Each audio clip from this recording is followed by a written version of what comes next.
am the handmaid of Queen Navi. I am the inferior mistress, and I also play as a surrogate for the queen. I'm also the bondwoman of the king, which means I do not have the formal title of a wife, but he is my husband, and we are a tribe. My people around the world, all the 12 tribes of Kubala, thou shalt not be afraid. The time has come for you to return home, for your Messiah has come. I have come to redeem you from bondage, and no one shall make you afraid anymore. Bala, Ilis. Welcome back to my channel. If you're new here, hi, hello, welcome. I am Sherrilyn, and I am so glad you found me. We have so much to get through. I did it again. Oops, I did it again. I wish we could insert Britney right here, but copyright. So I got stuck in another rabbit hole, one that I thought I was, I don't know. I thought I was like watching a parody, and there was just going to be like, oh, this isn't real. No, no, that's not what happened. And if it was, we wouldn't be here together. So let's get into it. So I'm not the only one down here. One of those days. Before we do though, I have one quick message for you. I want to give a huge thank you to our sponsor today, Magic Spoon. I really actually feel like I should also have my oldest daughter here as a part of this integration as well, because when my order came in, I was at the lake, and then when I walked into the house, I see the big Magic Spoon box that I got so excited for, and then I go to peek in the box and I see that everything inside of it, mostly everything, I'll give her, the benefit of like not, restraining for like 2 items. Anyways, most of it was all open, and Haley had been taste testing. We're both actually in our like protein era though, so I can't really blame her, because hitting protein goals, especially when you're trying to like satisfy a craving like cereal or kind of any like treat, it's not an easy feat. That rhymed. And that is exactly what Magic Spoon does. They have taken the nostalgia of cereal and then just reimagined it for us. Their cereal has 13 to 14 grams of protein per serving, 0 sugar, which is huge, and only 4 to 5 grams of net carbs. So if you're also in your protein era, those numbers are super impressive. The best part is that I feel like they were, in the beginning really, really known for the cereal side of things, but now they also have crispy treats, which are so much lighter than, like traditional protein bars. I veer away from protein bars specifically because of that reason, the heaviness. Each one has 11 to 12 grams of protein, just 1 gram of sugar, and only 1 to 2 grams of net carbs. Perfect for just throwing into your bag and making sure you have something like when you're on the go and not wanting to roll through a fast food restaurant. And for granola people, this is brand new. Their high protein granola has 13 grams of protein and 0 added sugar. They have flavors like honey almond and peanut butter. That is my new go-to snack, especially when I feel like I'm starting to just go to the kitchen just so that I can go rogue in the pantry. Now I have something that I can reach for that I know is going to satiate me and hold me over. So if you want to try Magic Spoon, just head on over to magicspoon.com/Sherrilyn or scan the QR code on your screen, and don't forget to use my code Sherrilyn for $5 off your order. If you've been thinking about trying, this is a great time to do it because there are no risks. Magic Spoon is 100% happiness guarantee, so if for whatever reason you don't love it, they will refund you, no questions asked. Once again, you can try risk-free by heading over to magicspoon.com/Sherrilyn or by scanning the QR code on the screen and using my code Sherrilyn for $5 off your order. Thank you so much again, Magic Spoon, for sponsoring today's video.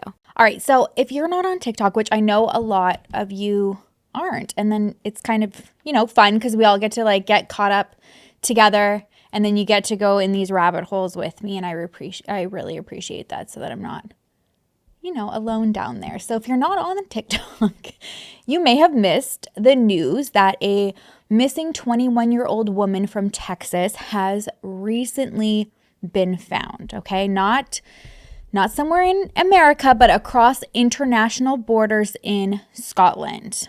Her name is Cara Taylor, and in May 2025, she left Texas on a 6-month tour visa to the UK, and she didn't tell her family, I don't think, and she didn't really leave much of a trail. She just kind of stopped communicating with them. So obviously There's a missing persons report out there.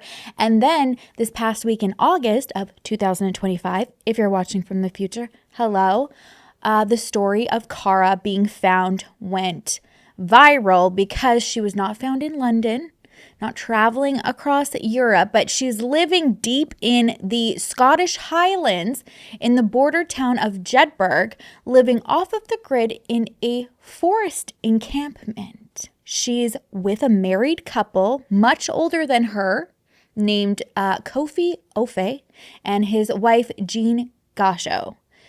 They claim that they are king and queen of the kingdom of Kabbalah. So he believes his name is King Athene, I think, and she is Queen Nandi, and they are, the king and queen of what they call is the lost tribe, the kingdom of Kabbalah. Now, when I first saw them initially, I was like, you know what? I don't have the time. Like, you do you. If you're not hurting anybody, whatever. We got bigger problems, right? But the more I dove into their personal lives is actually when I was like, okay, this is really concerning. And I think we all need to recognize that here, because I think that not a lot of people, I think there are a lot of people that are starting to realize this isn't okay. But initially at first they're like, oh, they're just they just think they're, starting their own Wakanda, out in Scotland. And, no, that's not what's going on here. There's definitely a cause for concern, especially since Cara isn't the first young American woman who went out to join them, and that woman is no longer alive. So who are these two? We've got Kofi. He is a 36-year-old former Ghanaian opera singer, and I read PR agent, question mark both for the PR agent claim as well as the opera singer, because I've seen a clip of the singing. And mercy mud, cold and sickness reconciled. And Jean is a 42-year-old British Nigerian writer / blogger. She's also known online as Mary Tamar. And she's the mother of 7 children, some from a previous relationship, and I believe 1 or 2 children with Kofi. I'll let you know right now, so you're not wondering through the entire video. We will touch on that situation later on, but the kids are not with them, okay? So they were taken from them by social services, and both of them, Jean and Kofi, do not miss an opportunity to say that they were stolen from them. The fact of the matter is that their living situation is no way acceptable for any children. These two live in the literal forest, okay? Literal forest, in tents.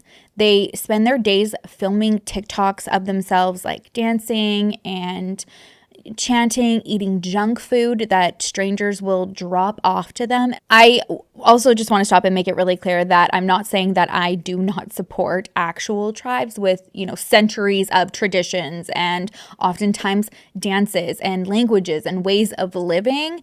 We need to understand that this situation particularly is not that, and it is dangerous to call it that instead of what it really is, which is the need for mental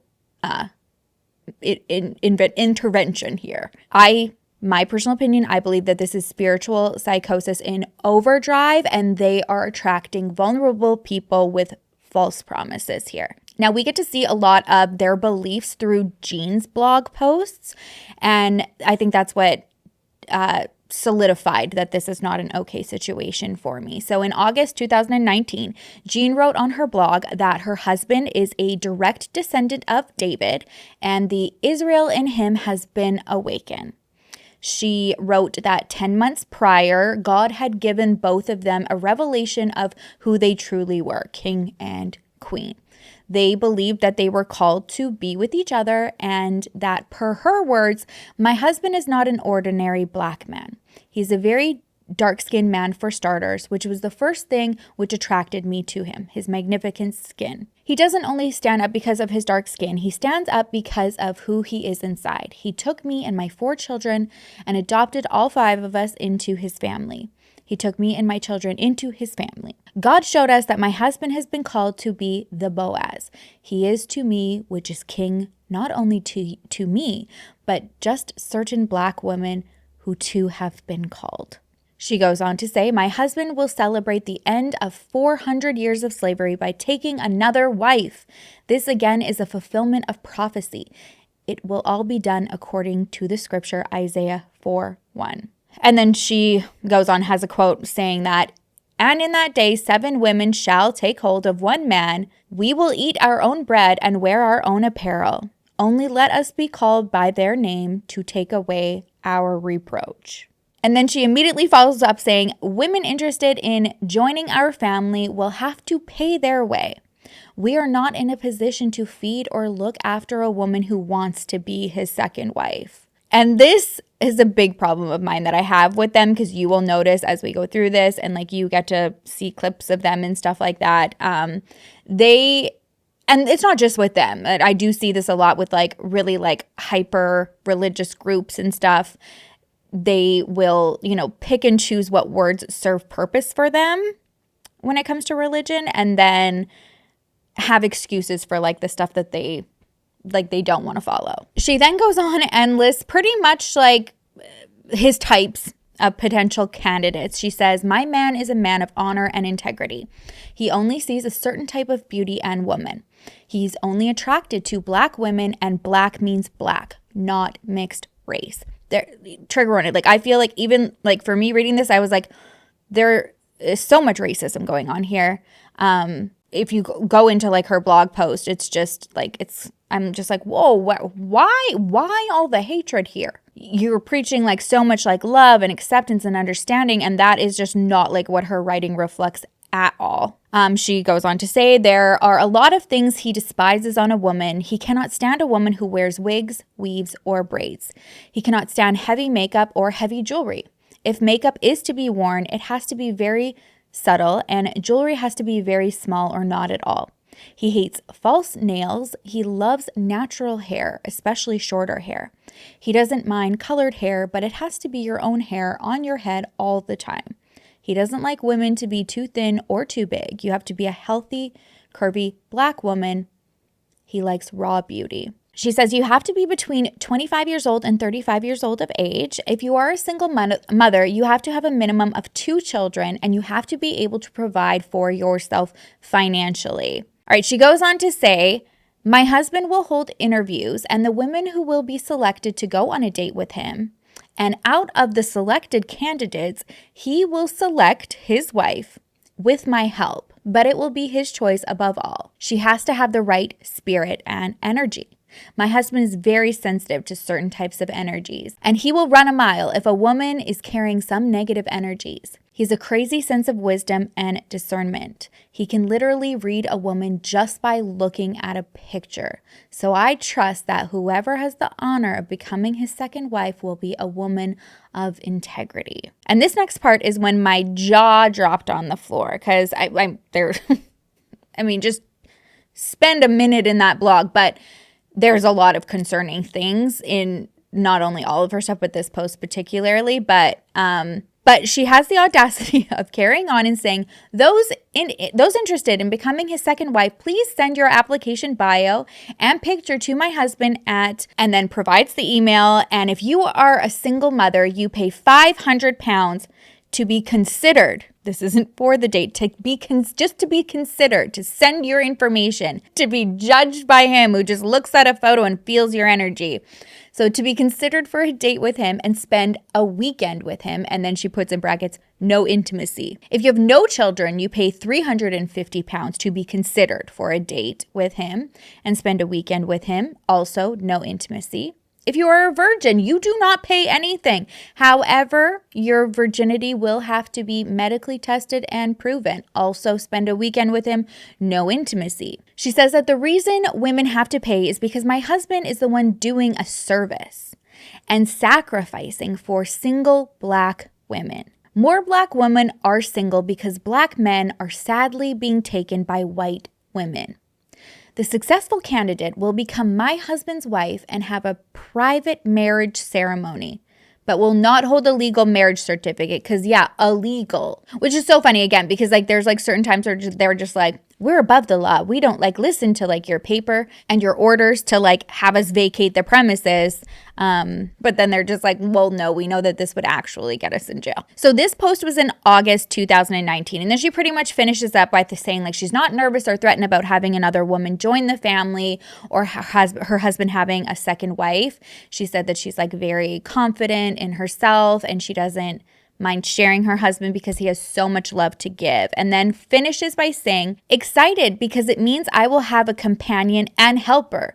I do have 6 children, LOL. I get you're seeking women out, but wanting to save them, but they have to pay you to be considered to even be a candidate. And then it'll all be under the guise of, you know, like a relationship. So they're not going to get paid for the services that they then provide for you and being your companion and helping you with your children. I can't. So by October 5th, 2020, she wrote a post updating on her blog saying that her Ashanti king found his Zimbabwean concubine and she's ready to ditch the weave. That was the headline of this post, okay? Throughout this whole post, in my opinion, this is where I see like a lot of like spiritual psychosis and how they looked at like all of these signs and connections, and this is what led to it. Just one snippet. She says, to the glory of the Most High, the king has found his Zimbabwean concubine. She says, she is in the heart of Ophir, ironically from Masvingo, where the sacred pagan Dizimbadzwambi House of Stone lies in ruins. She is the heart of her pagan gods, where people make alcohol to appease the spirits and talk to the dead. But she wants salvation and wants to escape the pagan kingdom, and she is ready to serve the son of David in his harem. She talks about because they're in the midst of COVID rules and that Boris Johnson imposed the maximum 6 people rule law, they were trying to figure out how to bring Zilpa, which is what Jean says she named her, to the UK. This part here kind of just like shows the like signs and all of that. She goes, Zilpa is fitting for my latest handmaiden. The Z goes with Zimbabwe. Historically, Zilpa was the handmaiden of Leah, the woman who bore 7 children for her master Jacob, and was the mother of his 6 sons, and the mother of the most anointed and powerful tribe of Israel, Judah. I love Leah. She was an epitome of strong Black woman. She was long-suffering, and like me, she bore 7 children. So this is just like a part of like, you know, how they're getting to like certain aspects. Later on in the article, she says, the beauty of Zilpa is that she's willing to leave all artificial beauty Black women are addicted to, the weaves and fake nails and all that, and follow protocol of the Northern Palace. Zilpa is ready to leave the false beauty and serve the King of the North. I already love her obedience and willingness to leave all paganism to join the house of Ophe. I'm so confused also, like I'm not gonna lie about like all the like house, king, kingdom. I don't know if they are as well, because I feel like sometimes I'll like catch a clip of theirs like a past one and they're like not talking about this, and then like, or they are, and then like recent ones I feel like we're somewhere else. I don't know, maybe that happens like when they just like keep moving to different forests. They've already had like some of their tents burnt down. It's a shit show. So she finishes up by saying that even though they found her, you know, Zilpa, applications are still open for another handmaiden, because since Jean was going to now be homeschooling the children because of what she says, you know, like, you know, the plague. Well, not wrong. You're not wrong, okay? Because of the COVID restrictions. She needed to at least have 3 handmaidens in the house for housekeeping. Especially, she emphasized the housekeeping. So at this time, they're living like in the house. I know that was like a whole thing, and then they left and the kids were taken away from them. We don't know like all the ins and outs, but ultimately that's what happened. And I don't know if like Zilpa made it. Like I said, I know that there was another handmaiden prior to Cara. Cara, by the way, I don't think I've mentioned, is now named Lady Safi. And she's the second Lady Safi. So that other American woman prior to Cara died after leaving the group. Her name was Aaliyah Johnson. She was a young woman from Oklahoma and came across these two online, I presume, and fell for this promise of what she believed was she was going for like a life of royalty, just based on like posts that she had made. This is what she was being promised and believed. Once she gets there, she's also named Safi. She is introduced as their handmaiden, similar to what we are now seeing with Cara. There are a bunch of rumors about why she left. There's one recording that has been released allegedly from Jean's Facebook that shows a confrontation between them about her possibly lying about pregnancy. When I say her, I mean Aaliyah. And in the video, Jean is like raising her voice, kind of saying like, oh, and then you're going to play the pregnancy card. So this is taken like in a home. I believe this is when they were still in that home together before the forest. Begging me I for didn't the child. get down on my knees to say, my Lord, please give me your She had us seed. all convinced that she was pregnant. When even the king told me that she is going to do this, she's going to play the pregnancy card, saying, I've got nausea, I've got this. Just imagine. Because I was telling the king the whole time And what then- I was going yeah, he through. was telling you and that you even it's said all it in was your head. psychological. Yes. Exactly. Yes. So, and what It point was is that a all lie? in your head. What point is that a Safi, lie? Because you wanted it to be true. No, exactly. Because what woman don't want to have a baby? With an evil man. You The conceived irony. against the evil man and had Nakai. So what are you talking about? So I am. What are you talking I about? want You to- literally had a baby. You literally I conceived conceived. against the evil man without his. Based on what we know, which is it's minimal, right? And I would not want to like go seek out her family and try to like get a more understanding the situation. There's no like conspiracy here about like what these people did, okay? Like to upset them. But what I can understand and I believe is that there was already some mental health issues going on. So when she returns back to her family, those mental health issues, I mean, they continued. No kidding. Like you're around this couple. She spiraled. From what I understand, she was like in the middle of a road, was hit by a vehicle and died. Okay. But what really pisses me off is these two have commented on about this. Okay. So like Jean and Kofi. They said what happened to Aaliyah was because they put a curse on her. Or sorry, she died because the king put a curse on her. So no ounce of compassion whatsoever. It's like, yeah, we're acknowledging it. And it's like, yeah, she didn't follow rules. She upset the king. He put a curse on her. So I think that in itself just kind of gives you an indication of like what we're dealing with here. No empathy for this young woman, for her family. And just, I would assume, this is my opinion, that it's almost like them saying that gives them, I don't know, some sort of power to make it seem like they're more like legit by making some sick comment like that, which is cult tactic 101, you know, like instill the fear, trust us because we're the chosen one. And if you don't, you know, like, do you want to take the risk and see what happens if you don't? And when you're mentally vulnerable, you would say no. Right? In my opinion, these two have absolutely no credibility. They're an absolute mockery to tribes that have been around for centuries. And they have a long history of religious psychosis and mental health issues that they seem to both be aware of at certain points, like in opposite points of their lives, like have acknowledged and done nothing about it. You know, there's posts that have surfaced where Kofi himself admits that Jean needs help and that he has tried to get it for her, but she isn't willing to, and so he has to leave her. And then posts from her around that time implied that their views were different, and even going as far as saying like he was abusive and she's protected him for too long and is over it. Next thing we know, you know, she's writing that they are like the new messiahs, which again, we have to remember for anyone listening, you know, who is of sound mind. Are we really? I don't know. But you know what I mean. For the most part, when we can understand what this truly is, which is a dangerous situation. But if you're not, you don't see it that way. And those are the people that this couple attracts, you know, which is the scariest part. Jean herself also appears to have I think severe religious trauma in her life, and just based on what the limited resources that I've been able to see online, that's kind of what has also led people to them. Jean's written about the religious trauma in her life, and then just fully going off of statements from people who allege that they know Cara. They have said that there is definitely hardships that were in her life that her friends and loved ones were aware of. And then I also think that it sounds like there is definitely some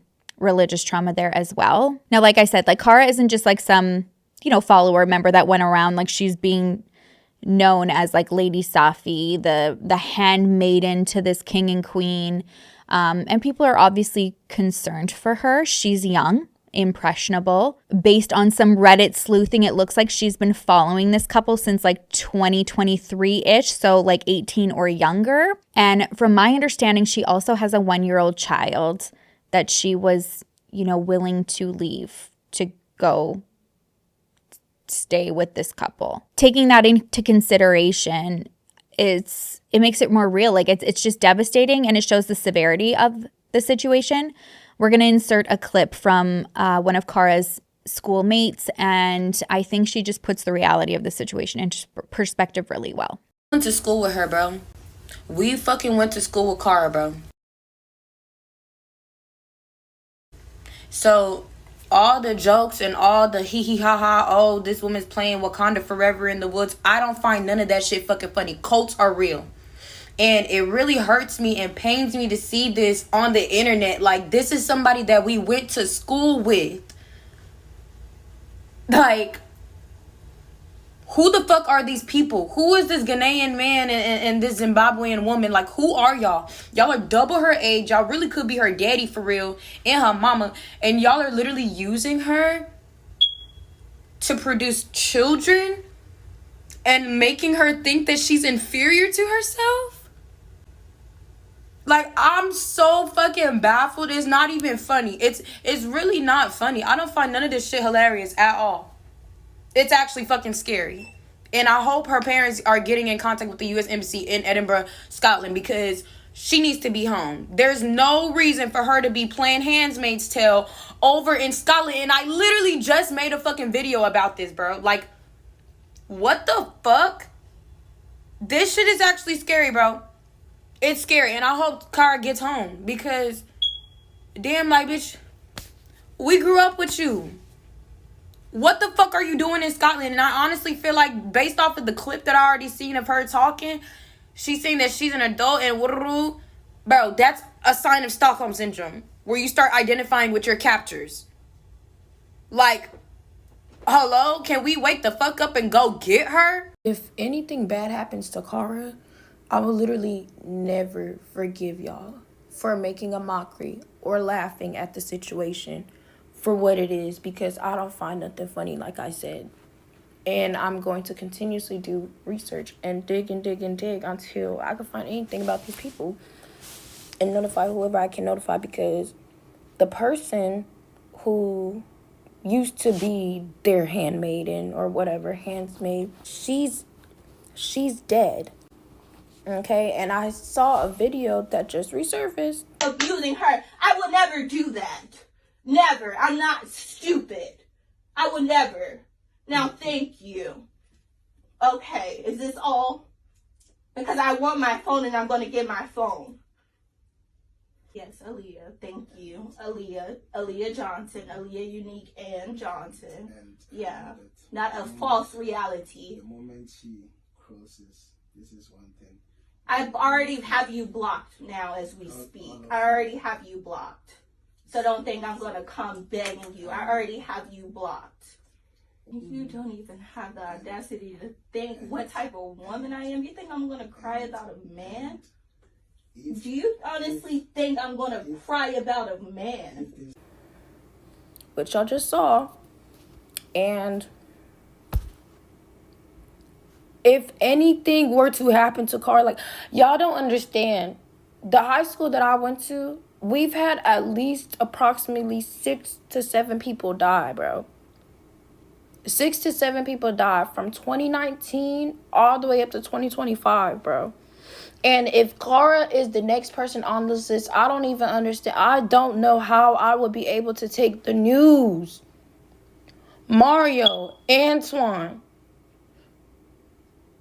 fucking Montreal, Kaylin, all of these people who we grew up with, went to school with, dying left and right. So if anything were to happen to Cara and y'all are making a fucking mockery and laughing about this shit like this shit is funny, I don't find none of this shit funny, bro. It didn't matter if you had beef with her. It didn't matter if you didn't like her. She went to school with us. She from our city. So y'all can continue laughing, continue making a joke. I'm going to continue to talk about it until she finds her way home. And that's just that. I don't give no fuck. So she's on a mission to get Cara back and to have people take this serious. I will have her TikTok linked in my description so you guys can like follow her on updates. And like she just kind of like recently popped up on my timeline. So I think like she's like just starting to like get in the midst of this, but she's like on a like save Cara mission. So go follow her and see like how we can help. Like I said, I don't know what these people, this couple's true intentions are, you know, based on their actions. They don't seem to align with what their words are. Like I said, Jean is quite angry and hateful in her writing. She really doesn't like Meghan Markle. And, you know, she talks about like just like this freedom and nurturing and teaching. And it's like, you know, like being a mother, and just like she misses the importance of actually being a mother here. I don't know, you know, she kind of justifies it with being like this work that she's doing, you know, is all for something. And it's sad. Like it's not, you know. I don't know what more of a wake-up call one would need other than, you know, like to make a change than your children being taken away by social services because they're not in a stable environment. Instead of like acknowledging that, she just takes no ownership. She says the kids were stolen, kidnapped, and sometimes she like says that they try to like escape to like go see her. So I think it's important to know that they were charged with child cruelty in 2024. Now, the charges were dropped earlier in 2025.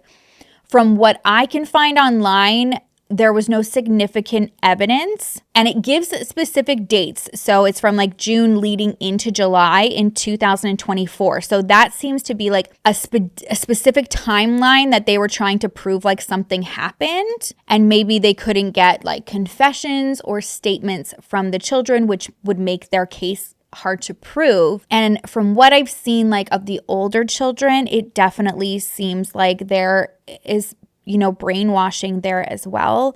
So that would make also everything harder to prove. Regardless of like what happened with those charges, there has been enough evidence, you know, now and grounds to have removed like the children from their care. And I think it's just sad all the way around because it's like they've caused the situation. They have nobody to blame but themselves. But instead of, you know, accepting that, that's all they do is just like blame everybody around them. Like they don't have jobs. The only reason they've been able to like eat and like have blankets and pillows is because of the goodness of other people's hearts that like come and like give it to them. Now they said like they'll bring offerings, but from what I'm understanding, they actually like go and walk around like in the town and then people like just give them stuff there. I'm sure people do bring like things to them, but then they turn that into like, you know, more feeding into like the delusion of, and they say like, Yaowa, I believe like their God, right?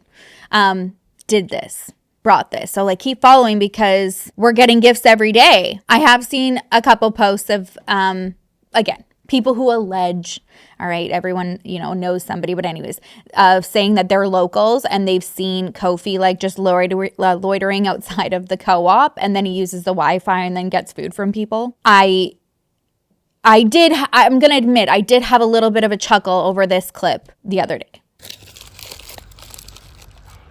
The gift that keeps on giving. Yahweh is the gift that keeps on giving. We're just sitting here by the fire. I'm just meditating on the goodness of Yahweh. And we have been presented 4 liters of iron brew and some very nice, I love digestives, chocolate digestive, McVitie's. We have been presented this just right now in Kubala by a filmmaker, I think, who came here. They want to make a film of Kubala. We have so many people coming, making such offers to us. But to us, the king says, the story is already written of Kubala. What is written is written. If you're coming here and you want to make a film You are only telling the story from your perspective, but the story is already written. But this is the testimony of today. Just this drink, which represents, what does this drink represent, my lord? Iron brew, because it's very, very Scottish. Yeah, strong. Strong, yeah. Kubala is strong. I like that. So this represents the strength. I like it. This is the strength of Kubala. Now we are iron. I'm the Iron Queen, aren't I, my lord? And I sit on the Iron Throne. You are sitting on the Iron Throne, the prophecy, with your iron scepter. You see, everything is connected. Everything that happens is connected. It means something. This represents the wheat in it, my lords. The digestive represents the wheat. McVitie's. Native Scottish people. That's what you said. Who are now in Jamaica. So they began this brand. Okay, since 1839. McVitie's, you heard the king. This is original Scottish. Is that what you're saying, my lords? The Jamaicans. The Jamaicans. So everything is connected. Iron, Kubala, we are so strong like iron, you can't destroy us. That's why the gifts are coming. From who's bringing the iron brew? It's either a reporter, a journalist, or filmmakers. It's just the media bringing the iron brew. Oh, Yahweh. Yahweh. He is the gift that keeps on giving. Kubala, Kubala. Eli's way. And can I just say, my gracious King, my Lord, that may your throne be established forever and ever. May all the kings of this earth bring you your gold and your silver, what is rightfully yours. May all the African kings, all the kings of this world come and bow before you and bring you the gifts. My words are sealed. I am your prophetess, my Lord. Kubala, Kubala. Eli's way. I couldn't help it because I was like, nothing says meals of the Messiah like a iron brew and digestive cookies, right? It seems like nowadays, like getting things has been a little bit easier for them. Jean's website also said that they've gotten like donations online. She's also said that they're now monetized and part of like the creator fund on TikTok. Again, it's like, what? Like the kingdom of Kabbalah is now accepted into the creator fund on TikTok. Like, what world are we living in? I don't know. It's hard. But based on that post that she did say that, there was a point on there. Here, let's just read it. I mean, why not? We're this far anyways. Am I right? So this is how she interprets, like, you know, the gifts that she's receiving. On Monday, the week started with my Lord husband withdrawing $10 from our TikTok. It's not funny, but I was so happy about this first fruit of our TikTok. I thanked my God, Yahweh, and bought myself a cappuccino cake, which is my comfort food during the cruel, painful storm. As Yahweh says, something amazing then happened. A beautiful soul named Leanne, who had asked for our PayPal during the TikTok live stream, then sent me 20 pounds for more cake. Truly the sign from Yahweh. God himself truly increased my wealth because I honored him with the first fruit of my increase. So I went from having $10 to having 20. What more sign could I ask for? That Yahweh is with me. I truly blessed Leanne for her gift and prayed that Yahweh would open the floodgates of heaven for her.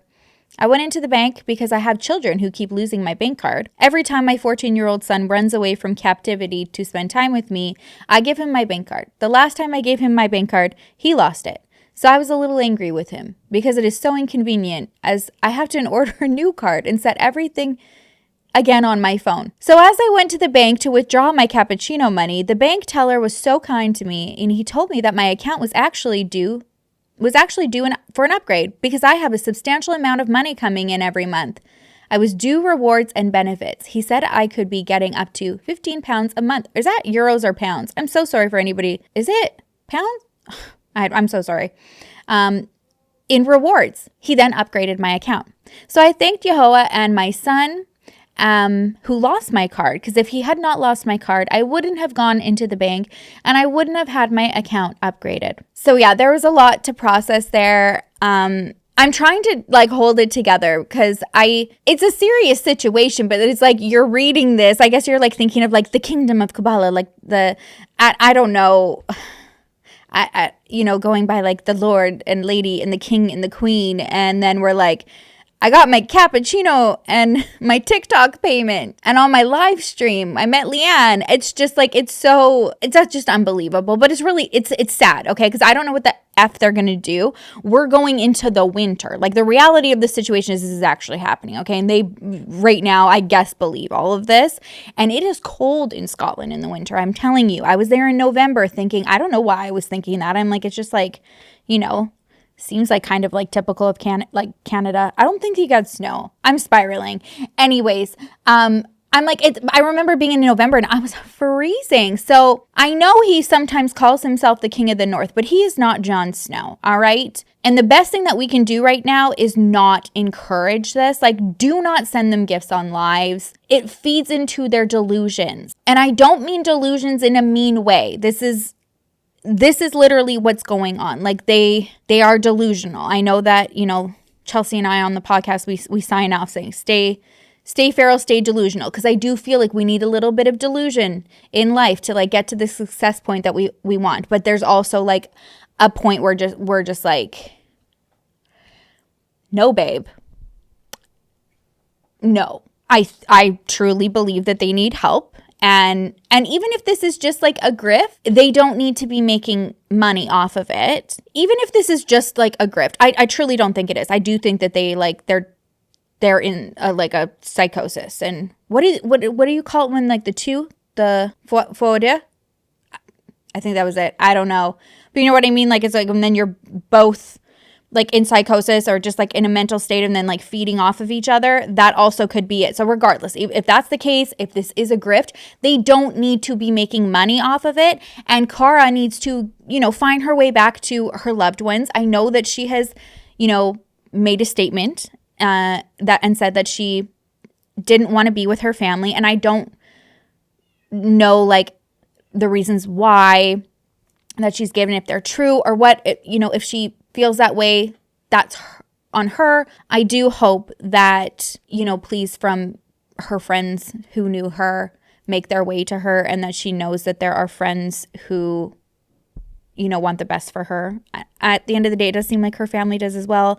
Again, it seems like a touchy subject. I don't want to like even like speculate or like say what should happen. All I would like for her to know is that it sounds like there are people out there who truly love her and would do what they could for her and her baby. Which also brings me to the point of just like, helping educate anybody who's out there who might not understand the difference between like being a mom, a young mom, and just because you're a mom, that doesn't mean like you're in a vulnerable space, like having had a child at a very young age myself.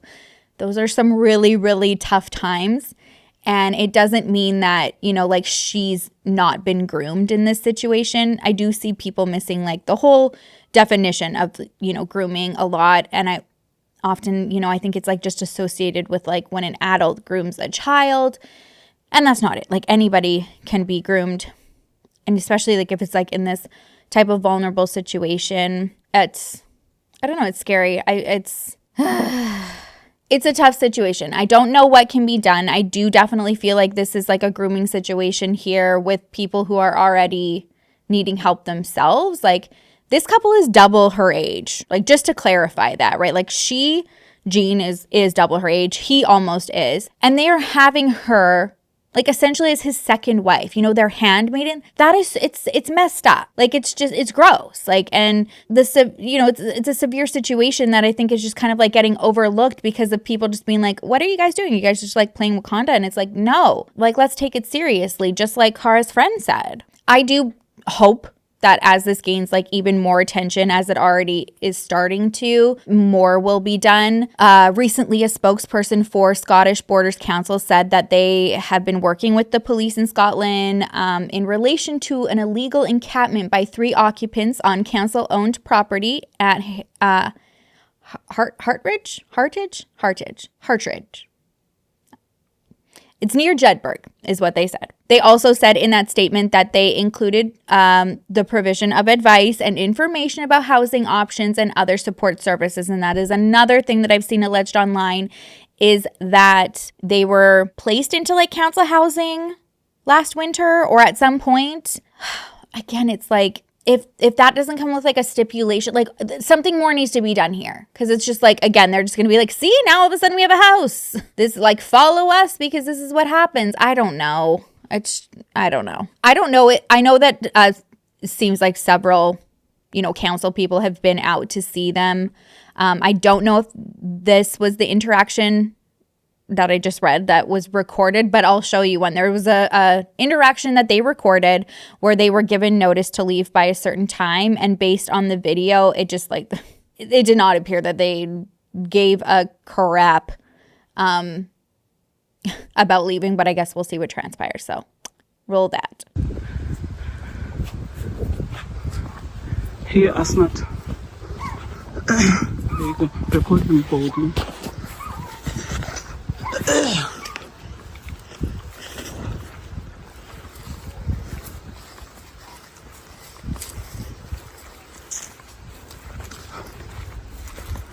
Good afternoon.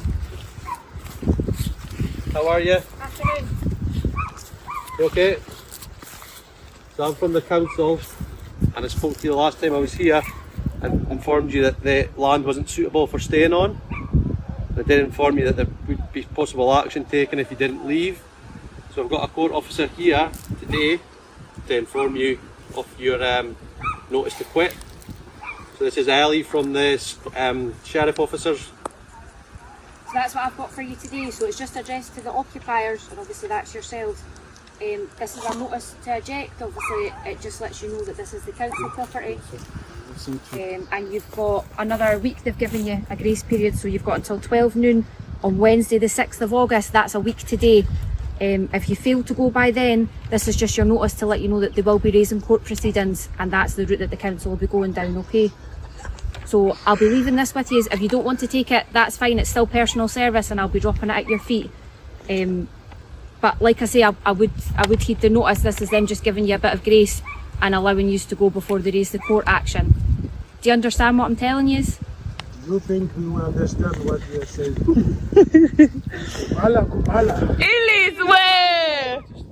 Where do you want us to leave this? I'll leave this here for you, but I've told you about it. Like I say, that's just got another week, and then they'll be raising court proceedings, okay? Okay, that's it for me, you guys. I'm going to link another TikTok of a woman named Tiana who actually she's had these guys on her radar for like 6 years, I think she said. And she's kind of like doing her best to like go in timelines and do like kind of like a multi-part story time of like when things transpired and like who's who. For me, it's super confusing because of like all of the different names, and I'm sure it is for you as well. And I think for Tiana as well. She's a really adorable. She's like, just be patient with me. I'm trying to get this next part out, but I'm trying to fill in the holes myself here. But anyway, she's great. She's had already been like following them, so a lot of this is like she's able to like kind of like relate back to like certain times. So I'll have that linked below. Go check her out. I would also say that she's a really good place to go for updates also, so that you're getting it like from her and like just kind of getting it for what it really is, and not going to their TikTok to just continue to like fuel the delusion with like a lot of views, because I don't think that's helpful right now. Okay, that is it for me. If you haven't already, please don't forget to like and subscribe. It means the world to me. It helps me so much. I love and I appreciate you so much. I will see you in the next video. I will miss you terribly. Until then, make sure to love each other, love yourself, and I will see you soon. Bye.